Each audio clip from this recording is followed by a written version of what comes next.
Jadi hari ini saya berada di Pesta Buku Pantai Timur yang diadakan di Maidin Tunjung, Kota Baru, Kelantan.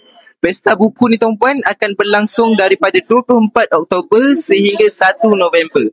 Jadi untuk tuan-puan yang masih belum tahu, dekat Pesta Buku ni tuan-puan, Public Gold ada buka booth untuk berkongsi ilmu tentang simpanan emas dan kewangan. Jom saya bawa tuan-puan ke booth Public Gold yang ada dekat Pesta Buku ni. Okey, tuan-puan boleh naik ke tingkat 2 di Maidin Tunjung, Kota Baru ni. Kemudian tuan-puan boleh masuk pada bahagian sini.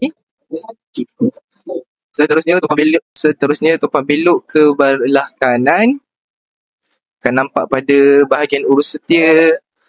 Dekat sini ada banyak booth yang ada dekat sini. Ada buku dan booth Public Gold tuan-puan terletak di sini. Kami akan berada di booth ni seawal 10 pagi sehingga 10 malam. Jadi untuk tuan-puan yang nak dapatkan bimbingan dalam simpanan emas dan kewangan, jangan lepaskan peluang ni. Boleh hadir segera ke booth Public Gold yang ada di Pesta Buku ni. Dapat sesuatu, semoga bermanfaat.